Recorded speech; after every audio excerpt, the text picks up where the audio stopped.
ज्यांचे आत्मसंभाळणे विचार ऐकले हे महाराष्ट्राचे अध्यक्ष, ज्यांचा फाटी देशाच्या भाजपमधल्या आमच्या सरकारी रणजित पाटील, फौजिया खान, आमदार राजेश टोपे, संजीव क्षीरसागर, विजयराव गव्हाणे, जयसिंगराव गायकवाड, मुद्दाम या ठिकाणी आलेले इंदोरचे राजे आणि अहिल्याबाई होळकर यांचे वंशज यांचा आत्ताच या ठिकाणी आपण सन्मान केला. ते वंशाचे होळकर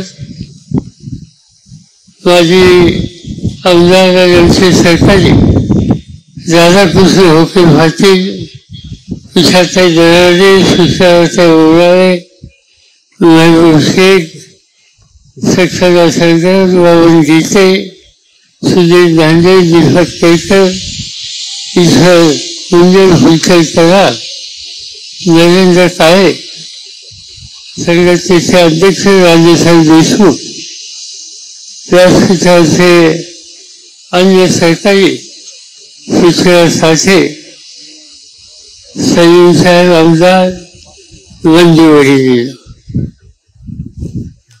बऱ्याच दिवसातून आज मी या नगरीमध्ये आलोय.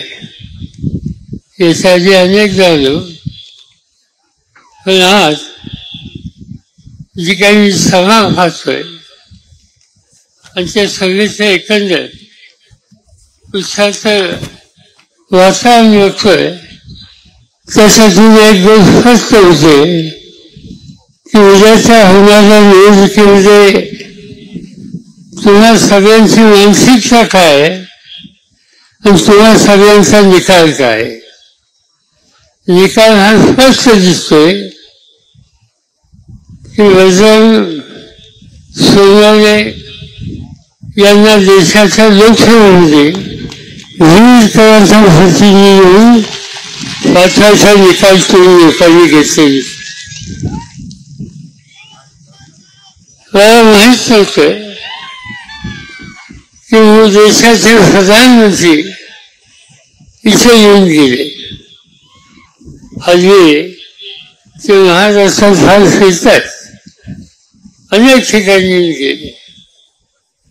सगळ्या देशाचं नेतृत्व करायची जबाबदारी त्यांच्यावर असताना आणि देशासमोर अनेक यक्ष प्रश्न हे असताना ते सातत्याने महाराष्ट्रात येतात आणि एक गोष्ट त्यांच्या लक्षात आलेली दिसली की या निवडणुकीमध्ये 2 तर्फे जे झाले, मतदान जे झालं, त्याच्यामध्ये जो काही आवाज त्यांच्या खात्याकडून गोसाहेबांच्याकडून त्यांच्याकडे आला, तो फायद्याच्या नंतर असा धोका घ्यायला नको म्हणून पुन्हा ते आपल्या भागामध्ये आपल्या राज्यामध्ये येतात. येऊन सांगतात काय, प्रधानमंत्री येत असेल तर माझी तक्रार नाही, पण त्यांनी सांगावं की 10 वर्ष देशाची सत्ता त्यांच्या हातात होती. या 10 वर्षात त्यांनी काय फाळी टाकली आणि असा इशू भविष्या काळामध्ये नक्की काय करणार आहेत हे त्यांनी सांगावं. पण त्याच्या सगळ्या सभेमध्ये 2 ते 3 मिनिटं विकासाच्या संबंधी बोलतात, 10 मिनिटं आम्हा लोकांच्या टीका करण्याच्यासाठी बोलतात, आणखी भाषात मिनिटं अन्य काहीतरी गोष्टीच्या संबंधित होतात. त्याच्यामध्ये असत्यावर आधारित अनेक गोष्टी असतात. रामाचं मंदिर बांधलं आहे, त्यामध्ये या देशात लोकांना आनंद आहे, लोक राम भक्त असतात आणि त्यामुळे मंदिर झालं असेल तर त्याचा आनंद आहे. पण या मंदिराला पैसे कोण दिले, त्याला देणग्या कोणी दिल्या, या देशाच्या कानाकोपऱ्यातनं लोकांनी कुठल्याही व्हायची रक्कम ही या कामासाठी दिली, त्यामधून हे मंदिर उभं राहिलं आणि याचा आनंद देशाच्या अनेक लोकांना आहे. पण मोदी साहेब इथून सांगतात की आम्हाला चिंता आहे की आम्ही लोक इंडिया वाले लोक महाराष्ट्र विकास आघाडी वाले लोक उद्या त्याला या मंदिराच्या संबंधी बंद भागाचा निर्णय हा घेतील का काय याची चिंता आम्हाला पाहिजे हे ते सांगतात. तुम्ही सांगा या देशामध्ये या राज्यामध्ये कुठे एखादं मंदिर चांगलं बांधलं कुठे गावाचे लोक पूजा अर्चा करतील, त्याचं स्वागत करतील, मंदिर कधी बंद कधी केलं जातं, कधी केल्याचा अनुभव आपण ऐकला, पण नाही त्या गोष्टी त्या ठिकाणी सांगायच्या. सेवागिरी सत्ता ही लोकांच्यासाठी वापरायची असते.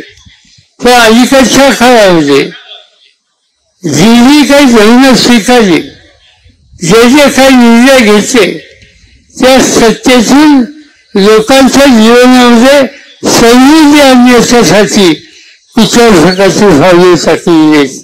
या उलट त्यांच्या विचाराशी जो सहमत होते त्याच्याविरुद्ध ही सत्ता कशी वापरता येईल आणि त्याला तुरुंगात कसं टाकता येईल या प्रकारचे निकाल आज या देशाच्या सरकारने घेतलेले आहेत. आणि देशमुखांनी स्वतःचा अनुभव सांगितला.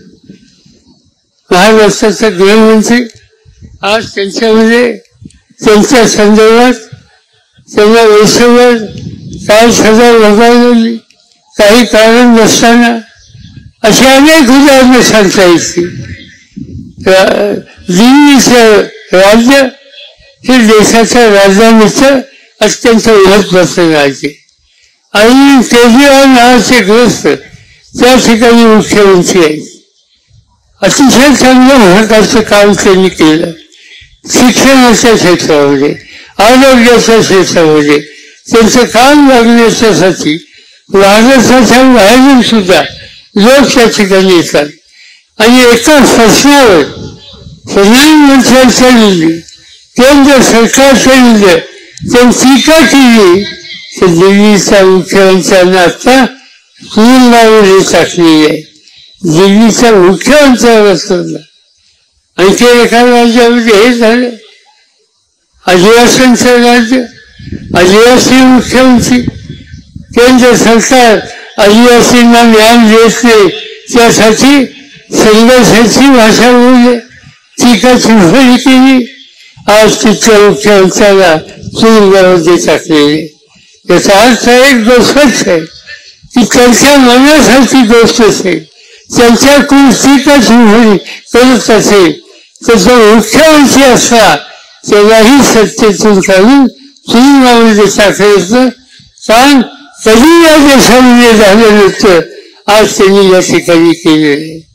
राजकीय पक्षाच्या नेत्यांच्या टीकाची फळी केल्याशिवाय त्याने झोप घेत नाही. राहुल गांधी एक देशाचं तरुण, या घरानं देशाच्या स्वातंत्र्यासाठी मोलाची कामगिरी केली.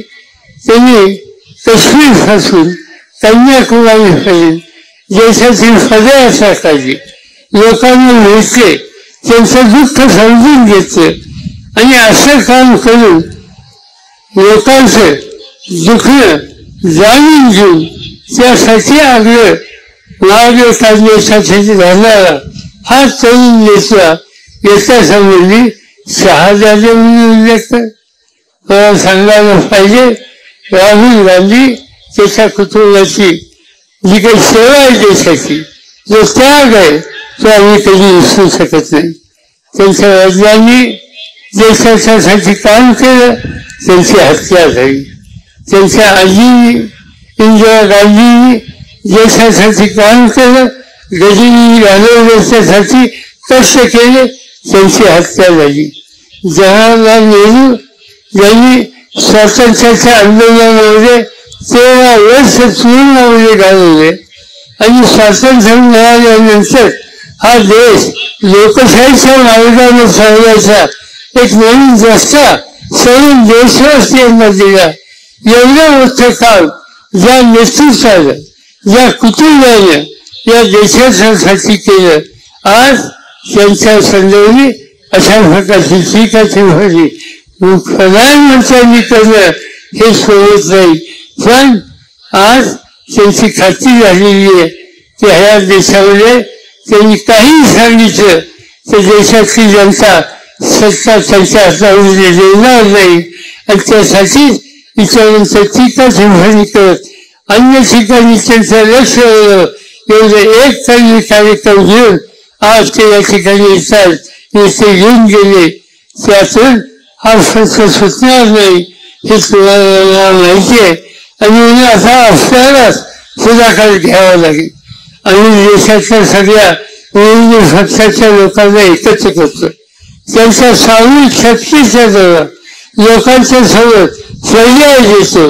मी तुम्हाला खात्री देऊ शकतो की ही एकही आणि विरोधकांची करतोय त्यांनी उद्या नवा भारत हा निर्माणाच्या दृष्टीने जे जे काही करावं लागेल ते करण्यासाठी ठोस पावलं टाकणारी एक नेतृत्वाची फळी ही देशाच्या समोर या निवडणुकीच्या दिसल्यानंतर किंवा लोकांच्या पाठीवर पाहायला मिळेल त्याची खात्री या ठिकाणी देतो.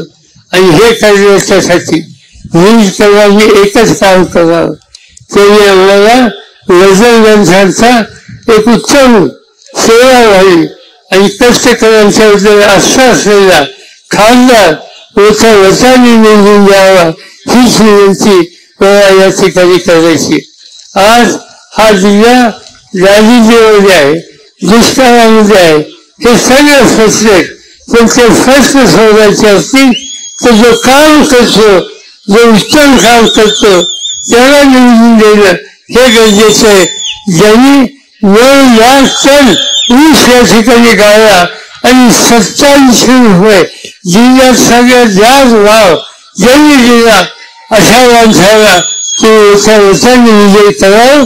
त्याची खून ही असं सगळं माहिती सुसादी वाजवणारा माणूस त्याचा पुढचं वचन द्यावा आणि एक नवीन इतिहास या ठिकाणी निर्माण करा एवढीच विनंती करतो आणि अशा सगळ्यांची रजा घेतो. जय हिंद, जय महाराष्ट्र. बीड लोकसभा मतदारसंघासाठी राष्ट्रवादी